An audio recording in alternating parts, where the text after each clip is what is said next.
Hi guys, welcome back. Happy Wednesday. So just a reminder, we are doing a guided reading lesson today on the book titled Vincent's Bedroom. I want to take a look at the cover one more time because remember we are constantly trying to make that prediction if this text is going to be nonfiction, giving us information, or if it's going to be fiction, giving us a story. Okay, so let's look at the cover page one more time, and let's look at the table of contents. Okay. So here we have our cover page, Vincent's bedroom. We do have a picture. This is actually considered an illustration because it is a painting. Okay. Another illustration on this page and on this page too. Our table of contents is talking about painting emotions. A comfortable bed is what we read yesterday.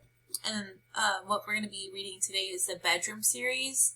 And then later this week, similar and different colors that nourish, and the glossary. Okay, remember that this week's focus is about visualizing. Can we visualize what the author is trying to say? Okay, so keep that in mind too. So before we go into trying to figure out the genre of this book, I want to focus on visualizing. I want to read a short snippet on page 8 just because it's a letter from, or it's a letter to his brother Theo that is kind of in cursive. So it's a little bit challenging to read, so I'm going to go ahead and read it for you, and then I'm going to model how to visualize again, okay? So it says, a comforting bedroom. In a letter written in October 1888 to his brother, Theo, Vincent described his bedroom. And they even provided a little sketch, I'm guessing of his brother or of him. Well, I have painted the walls pale violet, the ground with checkered material, the wooden bed and the chairs yellow like butter, the sheet and the pillows lemon light green, the bedspread scarlet colored, the window green, the wash basket orangey. Okay, so I want you to really look at this letter and try to visualize it.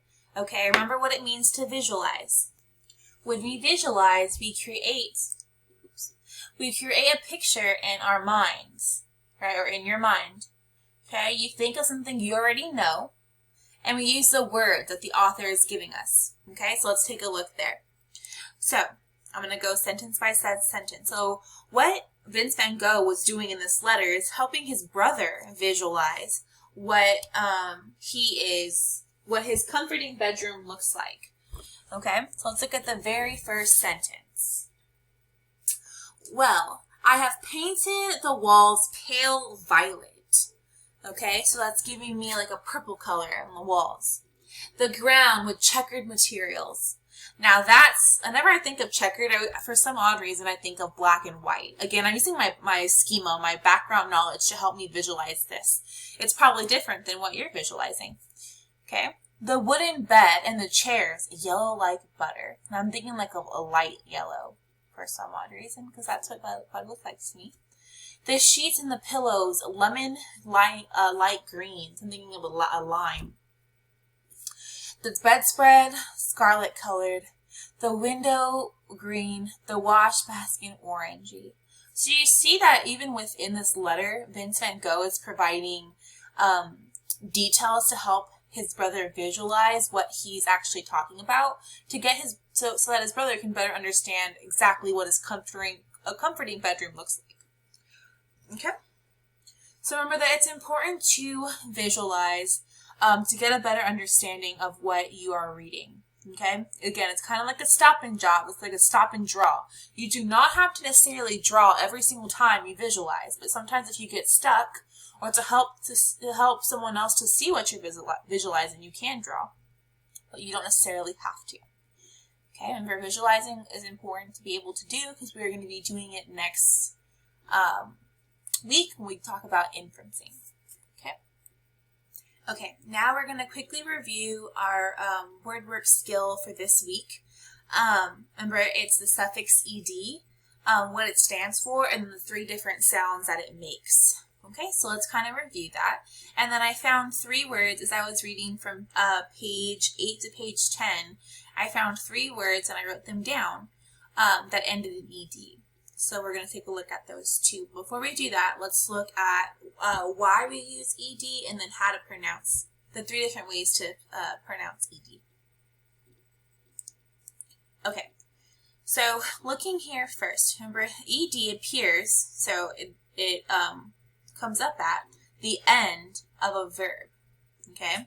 The action changes from present to past tense. So that means it happened yesterday, or it happened last week, or it happened 2 days ago, or last month. That's the past, right?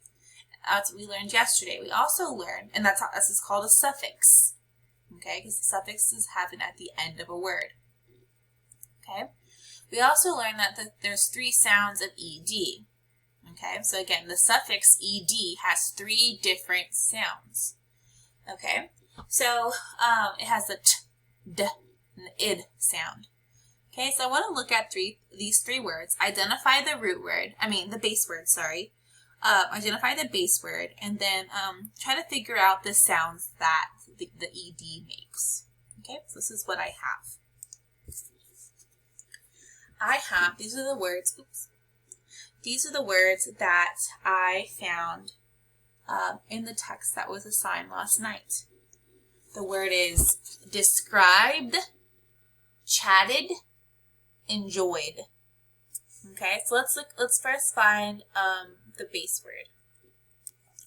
Okay, so the base word here in the first one is describe. Describe. Okay. The other one is chat. Now this one's a little bit tricky. This is actually the skill we're going to be looking at next week. But I just wanted to kind of introduce it this week a little bit. Here we have, this one is chat. Just with 1 T. Okay. Then we have enjoy. Okay, again, going back to this one, this is our skill for next week and when to double our consonants. When adding ed, we'll be looking at that next week. But I did want to show you the different ones I found in our text. Okay? All right. Now, let's go figure out the endings, the ending sound, I guess, of these EDs. Okay? So we have describe, described, described. Let's go look. What sound is it making? Described, described, described. It would actually fall into this place, right here, described, with a D sound. So I'm going to put that here.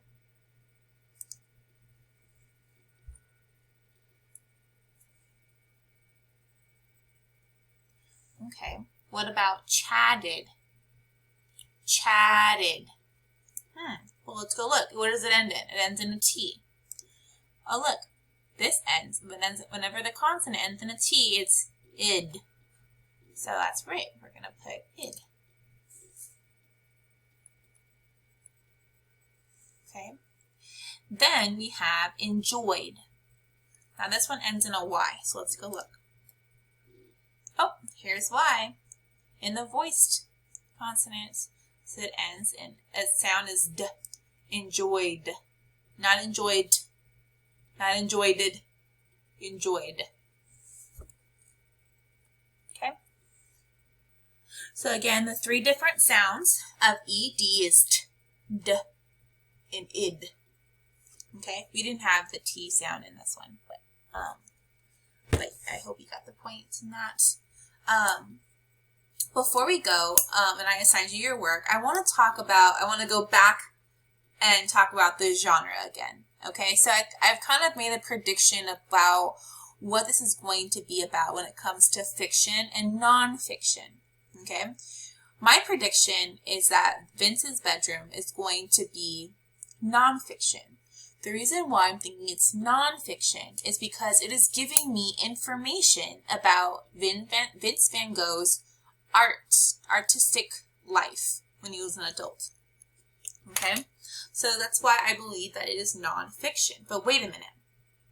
I have a question for you guys.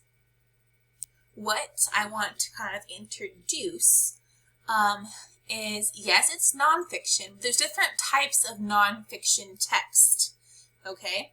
And in this case, I want to look to see if it's a biography or an autobiography.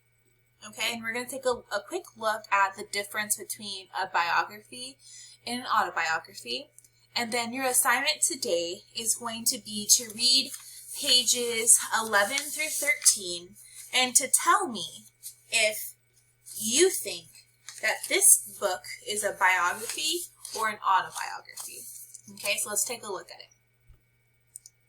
Okay, so first going into a biography. So what is a biography? Well, a biography is a text that is written to inform a reader about a real person's life. Okay, so it's telling us about a real person's life. Now, here's the key word that I would like you to understand. But hold on, let me finish reading. The person the biography is written about can be alive or deceased. Deceased just means have passed away. Okay. Okay, so characteristics of a biography. So I highlighted the key information here. A biography is when the author is someone other than the person in the biography. Okay, so if someone was to write a biography about Miss Rubio, it would be someone else writing a biography about my life. Okay, so for example, if one of my students wanted to write a biography about me, they would have to find out, where I was born, where I lived, important events in my life. That's a biography when someone else is writing your story. Okay, so someone else, and I haven't wrote it down here. A biography is anybody's life story. Okay, so it can be about anybody. Okay, so it includes important events from the person's life, and the author can use narration to share snippets from the person's life. Like maybe a letter to a sibling or something. Okay, an autobiography. Okay, an autobiography is a text that is also written to inform, so they're both written to inform. Okay, and that's what we kind of agreed that's nonfiction. Inform the reader about someone's life. It says the author of the text is a person featured in the autobiography. Okay, so let's look here. Some key characteristics that will help you determine. An autobiography is when the author is a person featured in the autobiography. Okay, this is always written in first person. They'll use I, me, my, those types of things. So, an autobiography would be if I was writing my own story. I grew up in San Antonio, Texas, right? So if Vince van Gogh was writing his own autobiography, he would be saying, I painted outside. I enjoyed painting fields and skies, right? That would be considered an autobiography. So again, an autobiography is your life. It's someone's writing about themselves, okay? A biography is when someone's writing about someone else's life. Okay, and a lot of the times here in a biography, they use he or she or the person's name. Okay, so I really want you to think. So before I let you go, I'm going to review really quick. Biography is about someone else's life. An autobiography is that person is writing about their own life. Okay, so what I would like you to do, you are going to answer this question. Is Vince's bedroom a biography or an autobiography? Why? What key terms help you determine your answer? Okay, so after you read page 11 through 13, you are going to answer this question in a complete sentence. Okay, I'll talk to you guys later. Bye!